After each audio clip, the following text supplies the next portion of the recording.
မင်္ဂလာပါဒီနေ့မှာတော့ကျွန်တော်ရဲ့ channel ကိုနေ့တိုင်းအားပေးနေတဲ့ညီကိုမောင်နှမများကိုဆရာတော်တာမင်းနဲ့ဆရာကုန်းရှင်ဝါတို့ပူပေါင်းရေးသားထားတဲ့ငယ်ရွယ်တုန်းမှာယူခါနေအောင်ကြိုးစားပါဆိုတဲ့စာအုပ်လေးကိုအတန်ဖိုင်အနေနဲ့ဖတ်ပြပေးသွားမှာဖြစ်ပါတယ်စာအုပ်လေးမစတင်ခင်မှာကျွန်တော်ရဲ့ channel လေးကို like and subscribe နှိပ်ပြီးနားထောင်ပြီးသွားတဲ့အခါ comment မှာလည်းမိမိတို့ရဲ့အတွေ့အခေါ်တစ်တွေကိုဝင်ရောက်မျှဝေသွားလို့ရပါတယ်ကဲဒါဆိုရင်စာအုပ်လေးစတင်ခန်းစားနားထောင်ရအောင်ပါငယ်ရွယ်တုန်းမှာယူခါနေအောင်ကြိုးစားပါဒီနေ့အဆင်ပြေနေပါရဲ့လားစိတ်ရောလူရောပင်ပန်းနေပါပြီလားကိုနောက်ကိုကြည့်လိုက်ရင်ကိုလောက်အဆင်မပြေတဲ့သူတွေလည်းရှိနေသေးတာမို့ဘာတွေပဲဖြစ်လာအာတင်ထားရမယ်နော်စိတ်မပါလဲပြုံးနေဖို့မမေ့ရဘူးနော်လူတိုင်းမှာခက်ခဲကိုစီရှိကြပါတယ်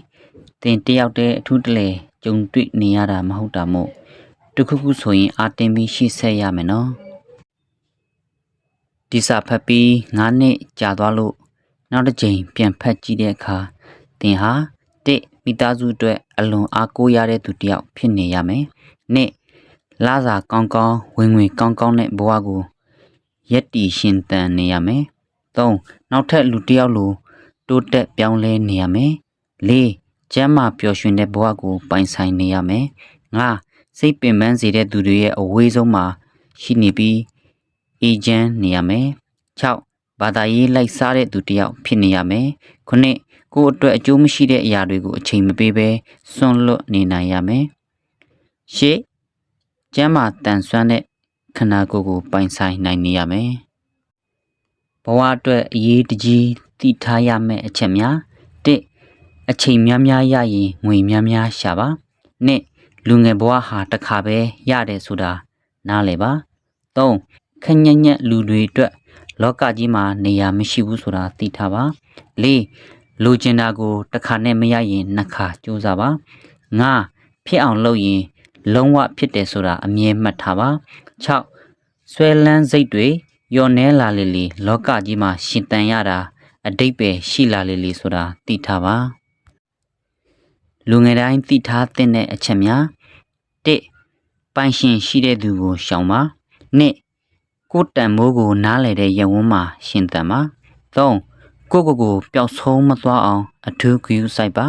4ကံနေတဲ့လို့ခံစားလာရတဲ့အခါကောင်းမှုကုသိုလ်တွေနဲ့ပြန်လဲမြင့်တင်ပါ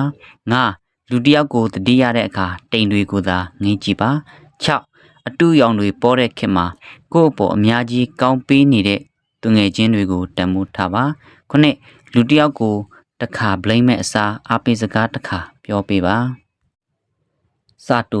1ငယ်ရွယ်တုန်းမှာယူခါနေအောင်ကြိုးစားပါသတ်မှတ်ထားတဲ့ပန်းတိုင်ကိုရောက်အောင်သွားပါ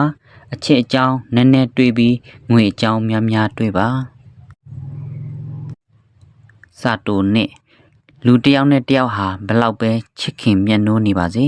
ကံကခွဲတဲ့အချိန်ကြာရင်တေချာပေါက်လွဲရတတ်တယ်ဆိုတာသိထားပါအချိန်တွေတရွရွနဲ့ကုံဆုံးနေပါပြီတချို့လူငယ်တွေအများကြီးကြိုးစားနေကြပါပြီငယ်ရွယ်မှုဟာအချိန်ကန့်သတ်နဲ့ရှိတာမို့သင်လဲကြိုးစားဖို့အချိန်တန်ပါပြီအရွယ်ရှိတုန်းအချိန်မဖြုံနဲ့တချို့လူငယ်တွေရဲ့ဘဝကိုအားကြပြီးသူတို့လှုပ်သလိုမလှုပ်နိုင်ခဲ့တဲ့အရာတွေကြောင့်အများကြီးစိတ်ပင်ပန်းနေတော့မလားတချို့လူငယ်တွေတိုးတက်နေချိန်မှာတိုးတက်မှုမရှိတဲ့ကိုပြန်ကြည့်ရင်တိမ်ငယ်စိတ်ဝင်နေတော့မလားတချို့လူငယ်တွေအားပါတရစူးစမ်းပျော်ရွှင်နေချိန်မှာအခုထိအနာဂတ်ပြောက်သလိုခံစားနေရပြီးဘဝကိုဖြစ်သလိုနေတော့မလားဒီလိုသာလှုပ်ဆက်ရှိတာမလုပ်ဘဲသူတစ်ပါးရဲ့ဘဝတွေကိုအားကြပြီးကိုအသုံးမကျသလိုအနာဂတ်မရှိတော့သလိုလို့တွေးတောခံစားနေမယ်ဆိုရင်နောက်နှစ်ပေါင်းများစွာကြာတဲ့အခါတင်သေးချပေါက်ဒုက္ခရောက်ပါလိမ့်မယ်လူငယ်ဘဝဟာတိတ်ကိုတန်မိုးကြည့်ပါတယ်ငယ်ရွယ်မှုဟာအချိန်ကန့်သတ်နဲ့ရှိပါတယ်တချို့အရာတွေဟာလူငယ်ဘဝမှာပဲလှုပ်လို့ရတာပါသင်အနေနဲ့ငယ်ရွယ်တုန်းမှာလှုပ်ရှားရှိတာမလို့ပဲလမ်းပြောက်နေလို့ပါဆိုတဲ့စကားတွေကိုတွင်သုံးပြီးအေးဆေးနေမယ်ဆိုရင်သင်တယောက်တည်းနောက်ကျကြံခဲ့ပါလိမ့်မယ်တချို့လူငယ်တွေစူးစမ်းနေကြပါပြီတချို့လူငယ်တွေကသင်လိုအကြောင်းပြချက်တွေပေးမနေပဲပညာတွေကိုအစွမ်းကုန်ရှာဖွေနေကြပါပြီသင်တန်းတွေအများကြီးတက် စာတွေအများကြီးဖတ်ပြီးပုံမကောင်းမွန်တဲ့ဘဝကိုရရှိစေဖို့နီလန်းတွေရှာဖွေနေကြပါပြီ။တင်ရောဘယ်တော့များမှကြိုးစားမှာပါလဲ။ဘယ်အချိန်ရောက်မှအတိတရားဝင်မှာပါလဲ။ဘယ်လောက်အထိအချိန်တွေဖြုံးနေမှာပါလဲ။ငယ်ရွယ်မှုဟာဖျားပေးတဲ့ဆုလက်တစ်ခုပါ။ကျွန်တော်တို့ဘဝကိုကျွန်တော်တို့အကောင်းဆုံးဖန်တီးဖို့ဆိုရင်အခုလိုငယ်ရွယ်နေတဲ့အချိန်ဟာအကောင်းဆုံးပါပဲ။ဒါကြောင့်ငယ်ရွယ်ချိန်မှာအချိန်မဖြုံးပဲတစ်နေ့တစ်နေ့ပိုတိုးတက်အောင်ကြိုးစားပါအခက်အခဲတွေဆိုတာတယောက်တည်းကြုံတွေ့နေရတာမဟုတ်တာမို့အဲ့ဒီအခက်အခဲတွေကိုနည်းနည်းလေးမှမမှုပဲရှေ့ဆက်သွားပါကျွန်တော်တို့လူငယ်တွေဆိုတာတစ်ချိန်ချိန်မှာမိဘတွေရဲ့အားကိုးရာမိသားစုရဲ့အားထားရာဖြစ်လာမဲ့သူတွေမို့အခုကတည်းကလွယ်လေးနဲ့ပြိုလဲနေလို့မရပါဘူးတန်မာရပါမယ်ကြိုးစားရပါမယ်ရုန်းကန်ရပါမယ်ဘလို့အနေထားမှာပဲဖြစ်ဖြစ်စူးစမ်းမှုတွေကိုရက်တန့်ပစ်လိုက်လို့မရပါဘူးဆက်သွားနေရပါမယ်စူးစမ်းနေရပါမယ်ပင်ပန်းနေခဲ့တဲ့ဆိုရင်တောင်မိသားစုအတွက်ဆိုတဲ့အသည့်နဲ့ရှေ့ဆက်နေရပါမယ်ဒီလုပ်ငန်းအပြင်နောက်ထပ်ဘလို့လုပ်ငန်းတွေထပ်လုပ်လို့ရတယ်လဲဆိုတာကိုအမြဲတွေးတောနေရပါမယ်ဒီလ၄သိန်းရှာနိုင်ရင်နောက်လ9သိန်းရအောင်ဘလို့ထက်ရှာရမလဲဆိုတာယူသားစွာအမြဲတွေးတောနေရပါမယ်ကြံရှိနေသေးတဲ့လူငယ်ဘဝရဲ့လက်ကျန်အပိုင်းလေးမှာပြောကြရှိတာလဲပြောပါလှုပ်ရှားရှိတာတွေကိုလည်းအဆက်မပြတ်လုပ်ပါမိသားစုဝင်တွေဂုဏ်ယူရတဲ့သူတယောက်ဖြစ်အောင်ကြိုးစားပါရေစုံမျောမဲ့လူငယ်မဖြစ်ပါနဲ့ရေစံကိုတက်ပြီးတီလောက်အောင်ကြိုးစားမဲ့လူငယ်တယောက်ပဲဖြစ်ပါလမ်းပြောက်သလိုခံစားရတဲ့အခါမိမိဝါသနာပါတဲ့အသက်မွေးဝမ်းကြောင်းတင်တဲ့ဘာသာစကားတင်တဲ့ကွန်ပျူတာတင်တဲ့ငွေကြေးစီမံခန့်ခွဲခြင်းတင်တဲ့ leadership တင်တဲ့ business management တင်တဲ့ social media marketing တင်တဲ့ AI artificial intelligence တင်တဲ့ graphic design ဒါမှမဟုတ် video editing တင်တဲ့ communication skill တင်တဲ့များကိုတက်ပါလူငယ်တွေစူးစမ်းနေချိန်မှာကိုဟာလမ်းပြောက်သလိုခံစားနေရပြီးဘာမှမလုပ်ဘာမှမကြိုးစားပဲနေမယ်ဆိုရင်ဘာမှမဖြစ်ထွန်းတဲ့လူငယ်တယောက်သုံးစားမရတဲ့လူငယ်တယောက်ဖြစ်လာပါလိမ့်မယ်ကျွန်တော်တို့တွေဟာလမ်းပြောက်သလိုပဲခံစားရအနာဂတ်ပြောက်သလိုပဲခံစားရလှုပ်ရှားရှိတဲ့အရာတွေကိုတော့လုပ်ကိုလုပ်ရပါမယ်လှုပ်ရှားအလုံးမရှိဘူးဆိုရင်တက်ဆရာရှိတဲ့သင်တန်းတွေကိုတက်ရပါမယ်ပထမဆုံးတက်စီခြင်းနဲ့သင်တန်းကတော့အသက်မွေးဝမ်းကြောင်းနဲ့ပတ်သက်တဲ့သင်တန်းပါဒီသင်တန်းကိုတက်ဖို့အတွက်ကိုဟာဘလို့အလုပ်မျိုးကိုလုပ်ရတာကြိုက်လဲဘာတွေကိုလုပ်နေရင်ပျော်နေတယ်လဲဆိုတာသိအောင်ကြိုးစားဖို့လိုပါတယ်ဒီလိုသိပြီဆိုတာနဲ့အဲ့ဒီအရာနဲ့ပတ်သက်တဲ့သင်တန်းတွေကိုတက်သင်ပါတယ်စာရေးတာဝါသနာပါရင် content writer သင်တန်းတက်ပါ makeup ပြင်တာဝါသနာပါရင် makeup သင်တန်းတက်ပါ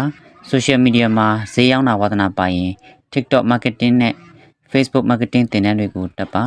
နောက်ပြီးလူငယ်တွေဟာအမိမြန်မာဘာသာစကားအပြင်နောက်ထပ်ဘာသာစကားတစ်ခုတော့အနည်းဆုံးတစ်မြောက်ထားသင့်ပါတယ်ဘာသာစကားနောက်တစ်ခုတက်လိုက်ရလို့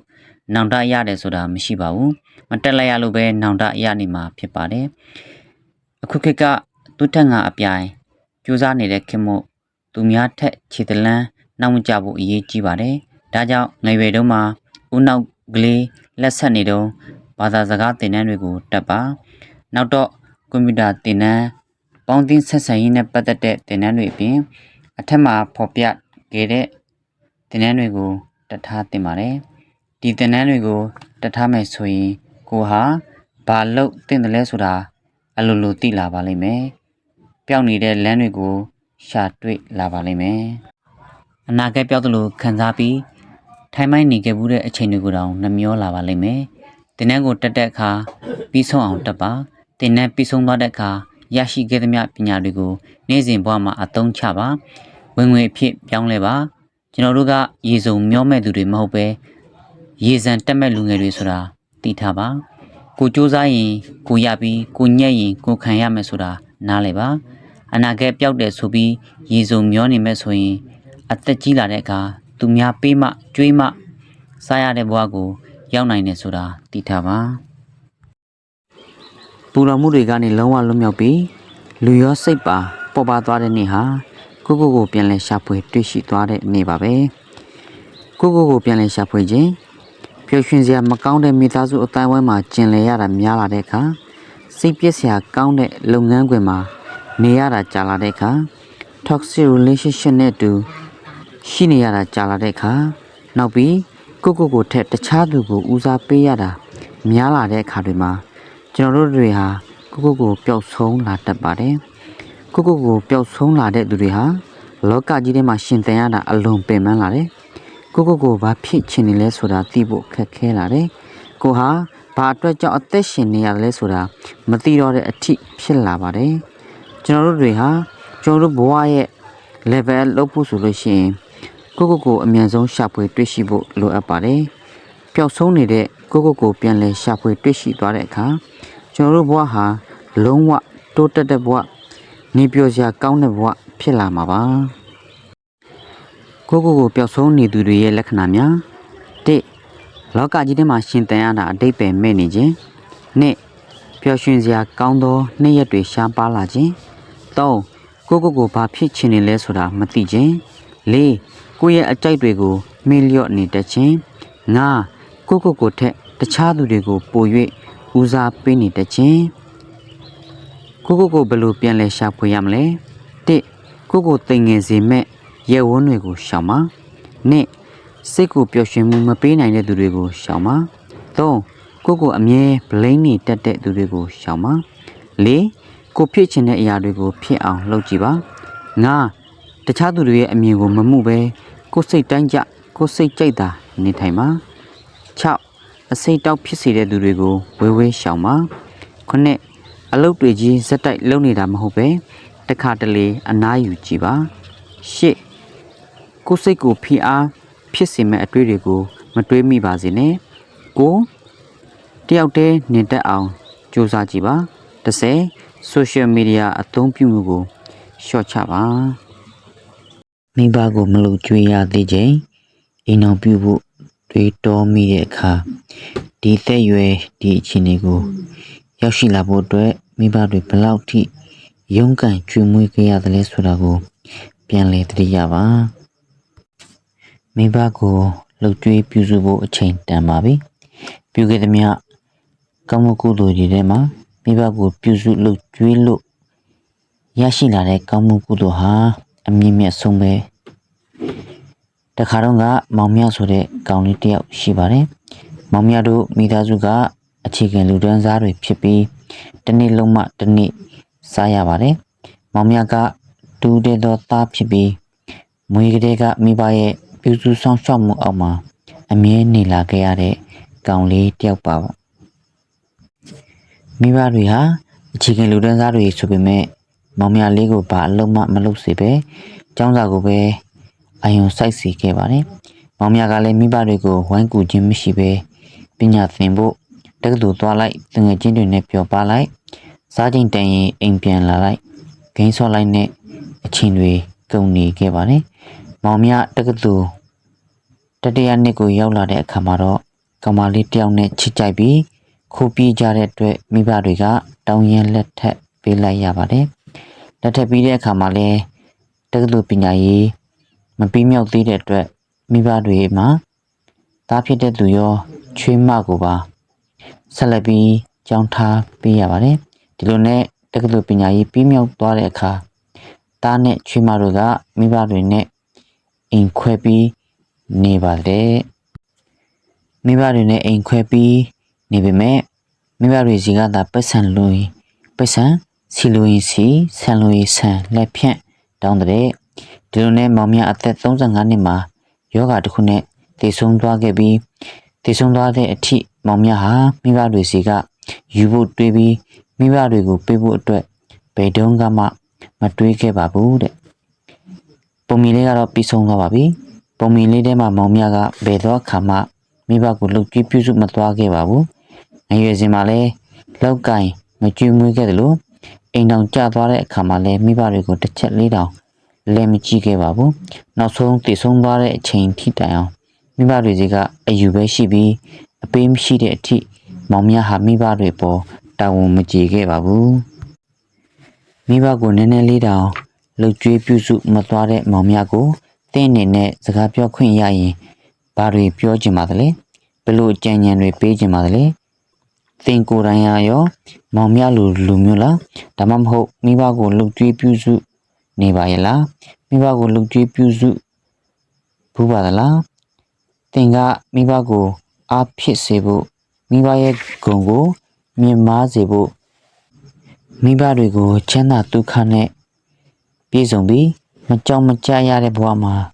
ထားနိုင်ဖို့အမြဲကြိုးစားနေတဲ့သားသမီးဖြစ်ပါသလားဒါမှမဟုတ်သင်ကမိဘကိုဒုက္ခပေးုံတက်တက်ဝင်းဖွာလာတဲ့သားသမီးပါလား